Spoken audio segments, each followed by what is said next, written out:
Друзья, всем привет! Сегодня 9 мая на календаре. Всех поздравляю с праздником, с Днем Победы. И сегодня у нас состоится такая велопоездка до Ишкатына. Это где-то в 20 километрах от города Ижевска, правда. Ну, примерно километров 40 будет, может, чуть побольше. Вот, ну, а организаторы сегодняшней поездки — это организация молодежная. Ну, поедем мы с ними. Ребята уже проехали мимо меня, 5 велосипедистов. Ну, наверное, народу будет много.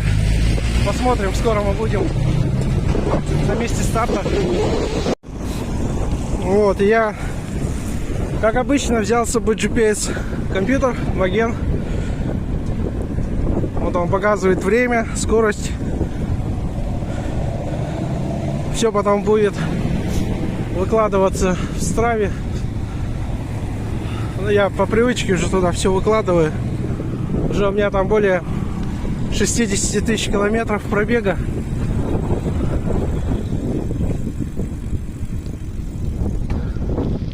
Так, вот подъезжаю к месту старта, вижу такое скопление веллеров. Раз, два, три, 4, человек 15, наверное. Это так. Так, тут пойдем по правилам пешочком. Не будем нарушать. Так. Вот это Гагаринский округ. Площадь Авиаторов.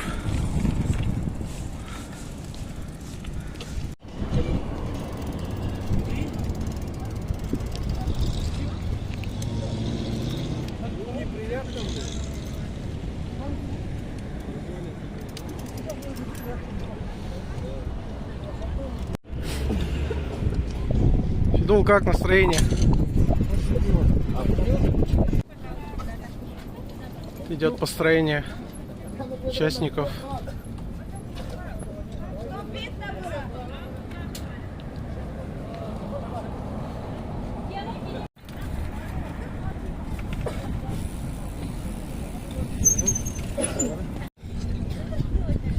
Как настроение?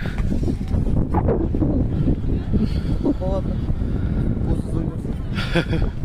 Че, сейчас согреемся, да? Да, когда поедем?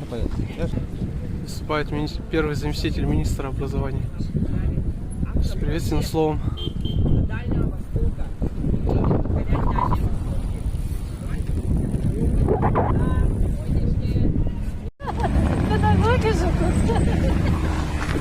Подъехали к пешеходному переходу.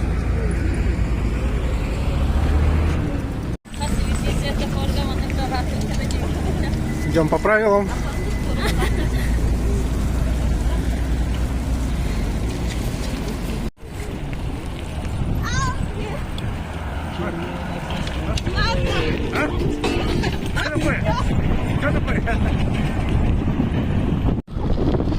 Ну вот и долгожданный старт. Колонна двинулась вперед. Этот участок дороги находится в ремонте. Весь асфальт перекопали. Немножко придется подышать пылью.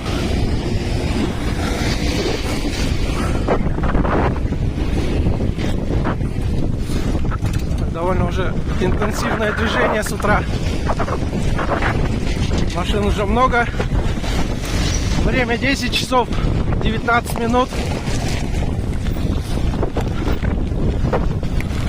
Все еще дует прохладный ветер.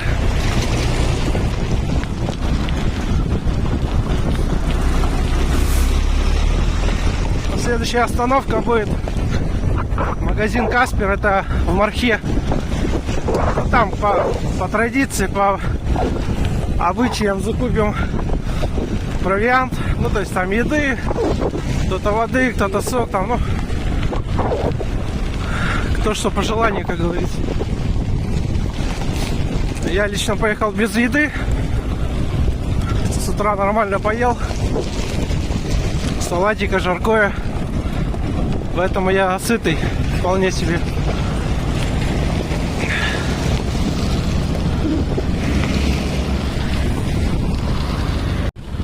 А вот мы и в Мархе. Подъезжаем к магазину Каспер. Первая точка остановки сегодняшнего велопробега. Вот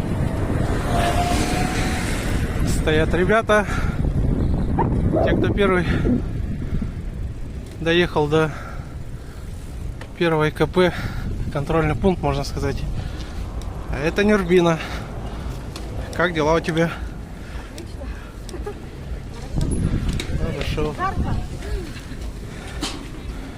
Да, людям, видите, жарко. Уже погода как бы к обеду уже теплеет. Становится теплее. С утра-то вообще в окно выглянул, дубак было минус 10. До этого вам рассказывал.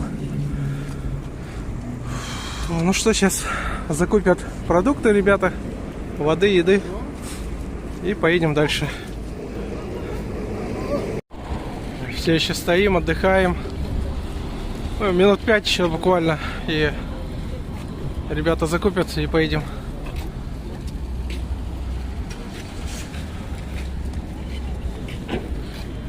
Федя, подойди и расскажи, как у тебя настроение. Он уже наговорился, видимо. Так.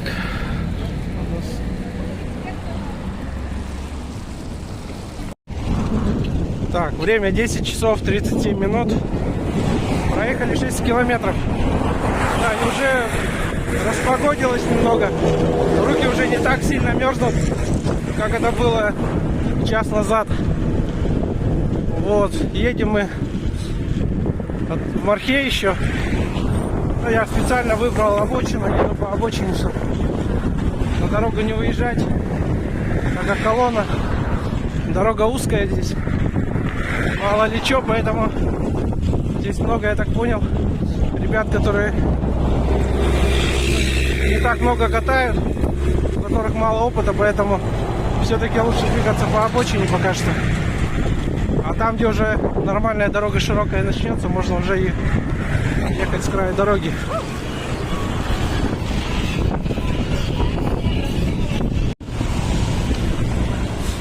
Впереди едет Забава и Митяй. Наши сегодняшние лоси.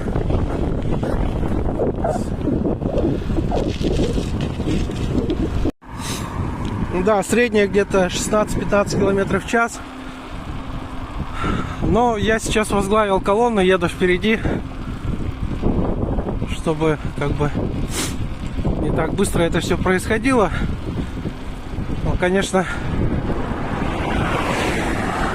если здесь быстро рвать, то, конечно, колонна разорвется и толку-то не будет от велопробега. Поэтому, когда такие массовые велопробеги, надо все-таки скорость соблюдать и не рваться вперед с бешеными ногами и головой. Поэтому важно соблюдать такое как бы темп такой среднестатистического велосипедиста. Так, что еще хотел рассказать своим подписчикам. Вот позавчера, 7 мая, был веломарафон Покровский-Кутск, на котором я занял 3-е место. Мы считаем выступлением своим я доволен. Была у меня там своя тактика. Все вроде бы получалось,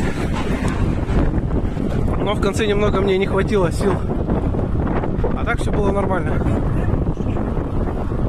Ну вот я о чем говорил. Вот мне Федя подсказывает.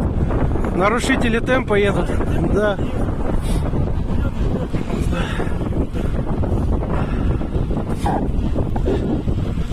В общем, как-то так. Соревнования удались. Ну, поздравлю призеров всех еще раз. Тех, кто вообще вышел на старт. Ребята молодцы. Не побоялись дождя, ветра. Погода была такой экстремально суровой. Шел дождь, ветер, холодно было. Но все справились, все доехали. За что всем большой респект и уважуха. А вот мы едем с Федей, он что-то комментирует. Федя, кто там впереди едет? Вот Федол вперед поскакал. Говорит, можно я вперед уеду? Там постою, говорит, вас подожду, покурю как раз. Ну ладно, пусть едет.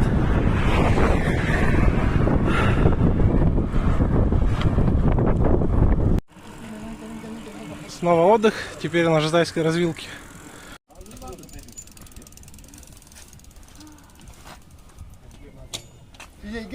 Кто знает? Просто так можно тоже подкачать, да? Лишь бы подкачать. Современные технологии. Нормально? А давление показывает, да? О, 8. Так, а по... А насос что? 9. 1.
Вот мы и на Искатыни перешли дорогу на пешеходном переходе. Там светофоры сейчас поставили новый. Вот меня приветствует. Ура, ура! Хорошо. Так. Вот видите, как стало все чинно, красиво на Искатыни. Сделали такой вот тротуар. Очень хорошо. Летом будет меньше пыли гораздо, чем раньше. Раньше на Искатын, когда едешь или с Искатына, пыль такая столбом стояла. Но нынче в связи с тем, что дорогу сделали хорошую и тротуар такой прекрасный, почти до Мархи доходит, то такой пылищи не будет.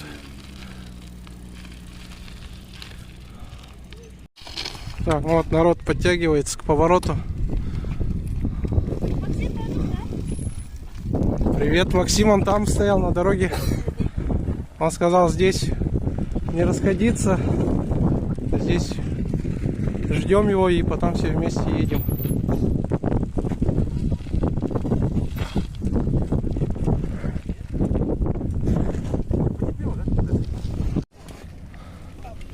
Ну, почти уже все подтянулись, ребята. Ждем организатора Максима и нам туда прямо. Там, говорят, есть туристический комплекс, где нас ждет горячий обед, сауна, бильярд, да, Кальян, да? кальян и все прелести этой жизни. Кстати, из-за этого мы и поехали все. Ладно, мы шутим. Посмотрим, что там будет. Вроде, да? Перчатку никто не находил. Вот она. Твои, да? Вот, да. А вот и нашлась перчатка. Перчатка нашла своего хозяина. Счастливый конец. Ради этого надо было ехать. Ради таких историй. Счастливым концом. Все, вперед. Все, вперед.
Да, симпатичное место здесь.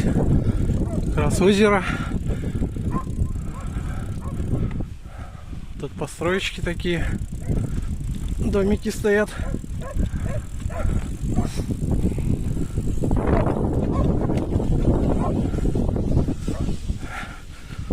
Собака гавкает. Добрая такая, хвостом виляет. Сразу видно. Так, наши все дальше и дальше едут.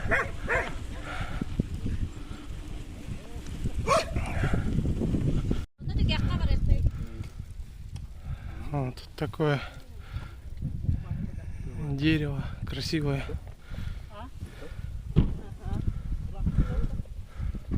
Поляна, указатели. Так. Шале. А вот экспозиция копеечное дерево. Все в копейках, все в рублях, в монетах. Там такой типа алтарь. Там тоже копеечки лежат. Да, прикольно. Сдалека смотришь, такое у нас как золото. Еще нас от солнца отсвечивает. Красиво. Вот тут домики отдыха. Так, прикольно сделано. Под ретро-стиль. О, какой я себе велосипед нашел. Ретро-велосипед трехколесный. Красавец он. Даже один велорог есть.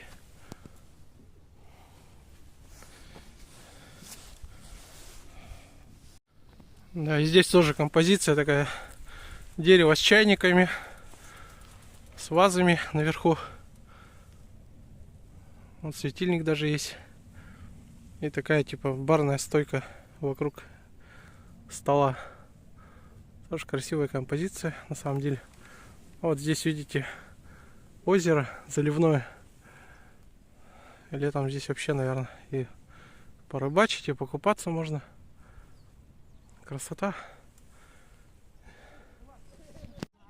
Вот у нас своя беседка. Все ребята уже на беседке отдыхают. А я все продолжаю любоваться этим местом красивым.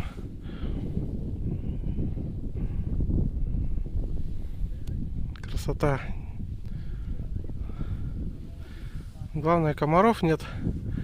Ни жарко, ни холодно, погода самая велосипедная. До точки Б все дошли. Главное, без происшествия. У нас есть вот волонтер, медик Максим. Он нам расскажет сегодня, покажет, как при чрезвычайных ситуациях можно спасти себя и своего друга. Потому что у нас были такие моменты, когда надо было просто проявить свою смекалку и спасти своего друга, товарища, ну даже незнакомого человека по дороге. Так? Стакан можно и для чая, и для сока, и для... Вы сами знаете. Напиток воды причитает. Как комплект дают? Так, да? А я да? Да, да.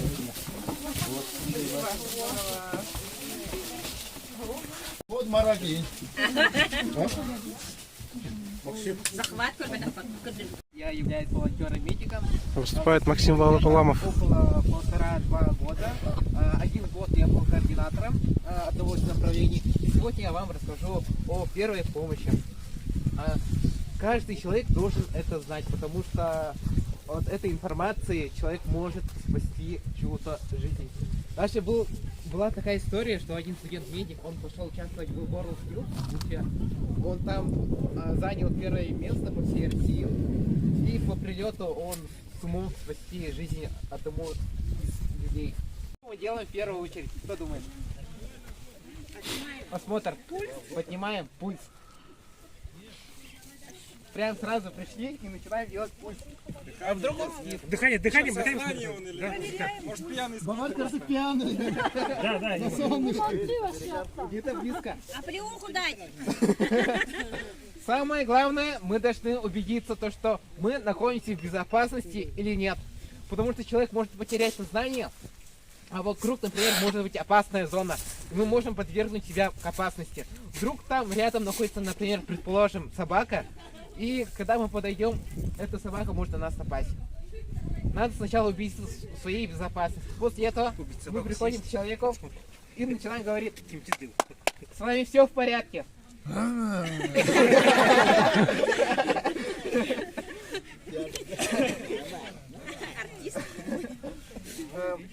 Предположим то, что он не реагирует. Тогда в этом случае мы подходим и трясем его. С вами все в порядке. Вдруг он отдыхает, а мы пришли, например, и начинаем его пульс трогать. Ладно. Мы увидели то, что человек без сознания. И в этом случае мы должны проверить его пульс. Как он проверяется? Мы берем, да, совершенно верно, 2 или 3 пальцами.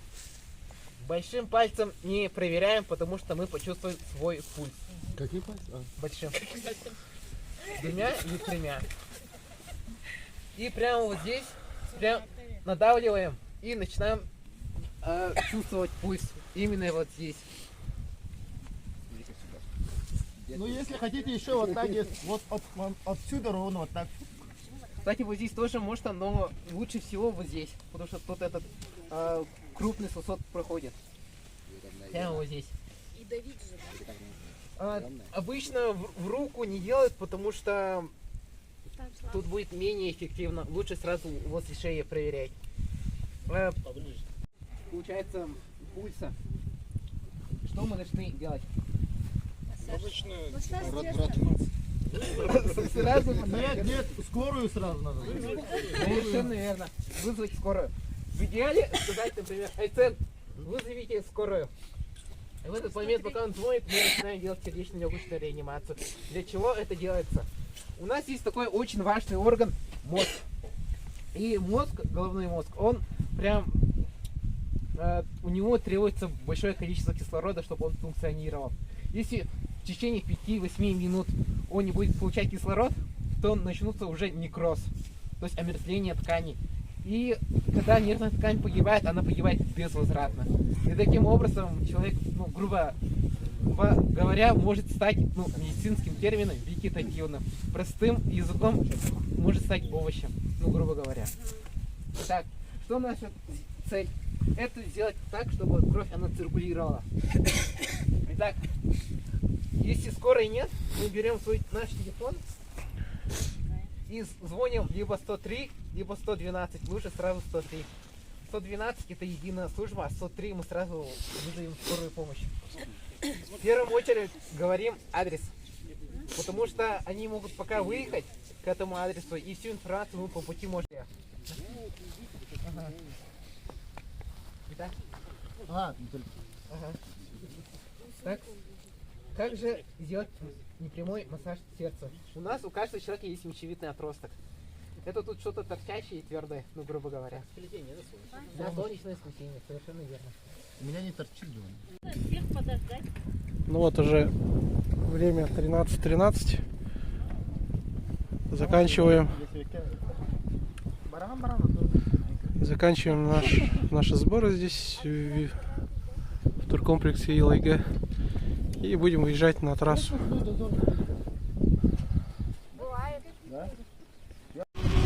Ну что ж, друзья, вот и подошел к концу велопробег.